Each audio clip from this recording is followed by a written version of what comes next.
En Union soviétique, les camions étaient essentiels à l'industrialisation et à la classe ouvrière. Chaque Soviétique, à un moment ou à un autre, avait eu affaire à ces véhicules, présents dans tous les recoins du pays, des chantiers de construction jusqu'à l'armée. Mais tous n'ont pas été couronnés de succès. Dans cette vidéo, je vais te parler de 5 camions soviétiques qui, malgré leurs grandes ambitions, ont fini par être un échec retentissant. Le GTU-10, un rêve électrique qui n'est jamais allé loin.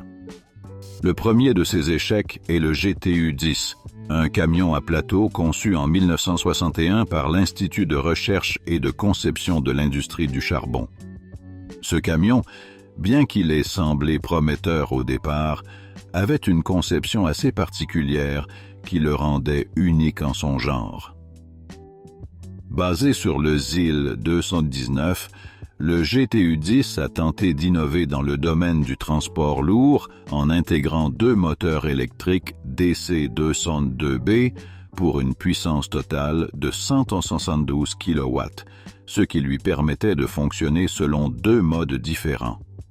D'une part, il pouvait rouler comme un camion diesel traditionnel. D'autre part, il pouvait utiliser l'infrastructure des lignes de trolleybus pour se déplacer sans moteur diesel, comme un trolleybus sur roues.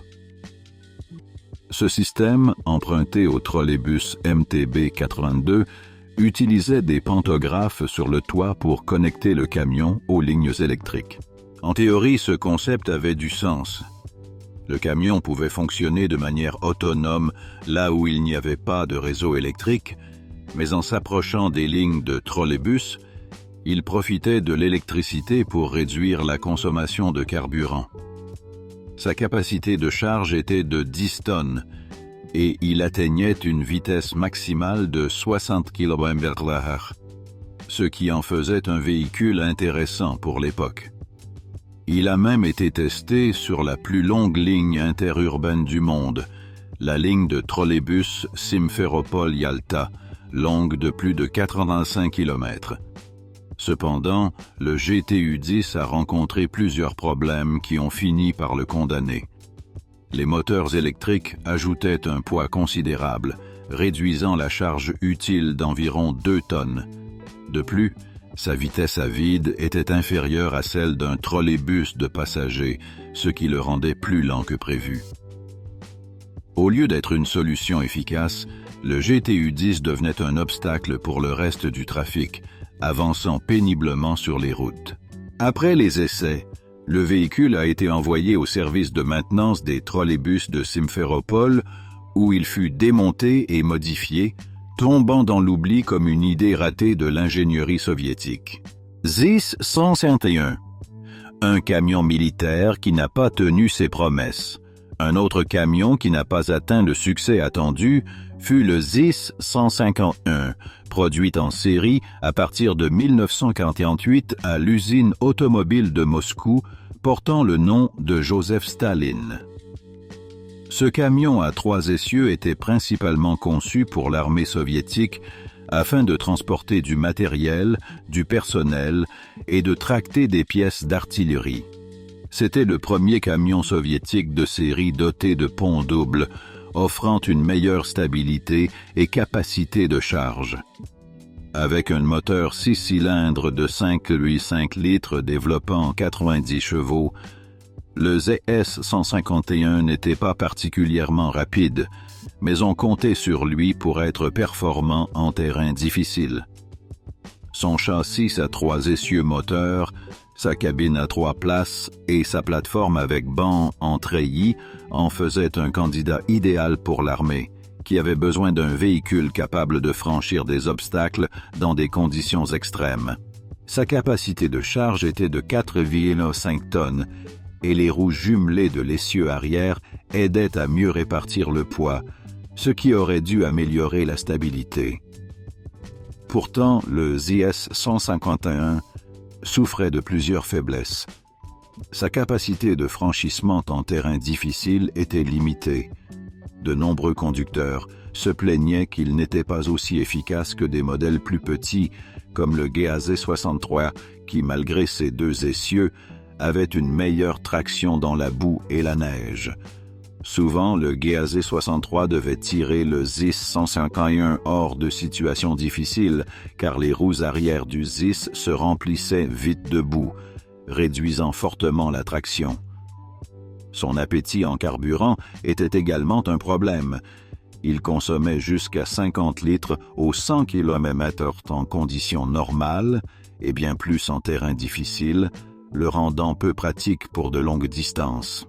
L'absence de direction assistée compliquait encore la conduite, surtout avec les roues jumelées à l'avant, demandant un effort physique important pour manœuvrer. Malgré tout, le ZIS 151 resta en production pendant 10 ans et ses défauts furent pris en compte lors du développement du ZIL 157 qui corrigea une grande partie de ces problèmes. Néanmoins, le ZIS 151 laissa un souvenir mitigé chez les conducteurs soviétiques qui comprirent l'importance de la fiabilité et de la praticité dans les véhicules militaires. MAZ-5D, une tentative de simplification qui a tourné à l'échec. Le MAZ-510 vit le jour en 1962 à l'usine automobile de Minsk. Son objectif était clair, réduire les coûts et améliorer l'efficacité, conformément aux directives du plan économique national. Il fallait économiser le métal, réduire la taille de la cabine et améliorer la visibilité du conducteur ainsi que l'accès au moteur. Au lieu d'un modèle robuste et confortable, on opta pour un camion-benz simplifié, dérivé du MAZ 533, doté d'un moteur diesel MZ236 de 11 litres développant 180 chevaux, associé à une boîte manuelle à 5 vitesses. Destiné au transport de terre et de roches, ce camion n'avait rien d'un véhicule de luxe. Sa capacité de charge était de 7 tonnes, mais malgré cette performance, le MAZ 510 ne séduisit pas les conducteurs. Sa cabine à siège unique, conçue pour économiser du métal, se révéla inconfortable et peu pratique, créant plus de problèmes qu'elle n'en résolvait. En plus, le côté droit du véhicule, dépourvu de protection, augmentait la résistance à l'air et la consommation de carburant. Sans surprise, le MAZ 510 ne dépassa pas le stade des essais en usine et fut rapidement abandonné, laissant derrière lui quelques variantes qui ne furent même jamais testées. ZIS 150, la promesse qu'il n'a jamais pu tenir. Le ZIS 150, fabriqué à partir de 1943, était un camion qui représentait une avancée majeure pour l'industrie automobile soviétique d'après-guerre. L'industrie avait besoin d'un véhicule pour remplacer le ZS-5 obsolète et c'est dans ce contexte que le ZIS 150 est né. Équipé d'un moteur à essence 6 cylindres en ligne développant 90 chevaux, le camion pouvait transporter jusqu'à 4,5 tonnes, ce qui, en principe, semblait largement suffisant pour les besoins de la reconstruction du pays après la guerre. Cependant, les promesses de ce camion étaient nombreuses, mais sa réalisation a laissé beaucoup à désirer. Les problèmes structurels du ZIS 150 ont commencé à apparaître rapidement. Le châssis n'était pas suffisamment robuste et se déformait sous une charge normale. Les ressorts rigides étaient fragiles et sujets à des défaillances, et le système de transmission présentait des pannes récurrentes, notamment au niveau de l'arbre de transmission, ce qui entraînait la rupture des flexibles de frein pneumatiques et compliquait énormément la capacité à arrêter le véhicule. Bien qu'il ait été produit pendant plusieurs années, le ZIS 150 n'a jamais répondu aux attentes et a été retiré du marché en 1957 pour laisser place à son successeur, le ZIL 164. CAZ 606 Kolgida, un design véritablement innovant, mais qui s'est avéré problématique. Le CAZ 606 Kolgida fut le premier camion-tracteur soviétique sans capot, une innovation pour son époque. La production, qui a débuté en 1961 à l'usine de Koutaïssi, présentait un design sans capot qui visait à s'adapter à la modernité, offrant une cabine fermée en métal et des sièges pour 2 personnes. Avec une vitesse maximale de 60 km/h et la capacité de tracter une semi-remorque allant jusqu'à 10,5 tonnes, le KAZ 606 Kolguida semblait être une option intéressante pour les routes soviétiques. Cependant, comme beaucoup d'autres camions soviétiques, ce véhicule a souffert d'une série de problèmes qui l'ont empêché de gagner la confiance des conducteurs. Le moteur 6 cylindres IS-120, qui développait à l'origine 110 chevaux, posait déjà problème en soi.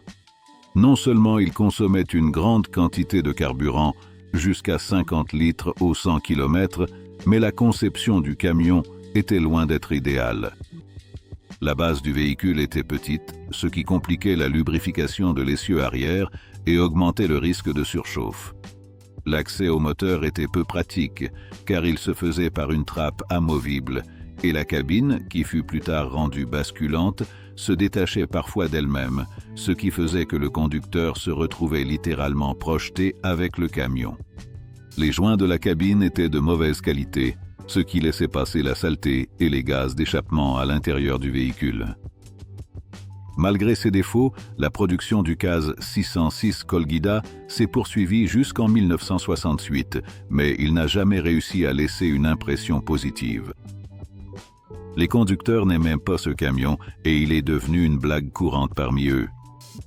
Le camion a été remplacé par un modèle amélioré, le KAZ 608, qui a tenté de résoudre certains des problèmes que son prédécesseur n'a jamais pu surmonter. Si tu as aimé et que tu es passionné par le monde des camions, celui-ci va sûrement te plaire. Et n'oublie pas de liker et de t'abonner pour ne rater aucune vidéo sur ces géants de la route.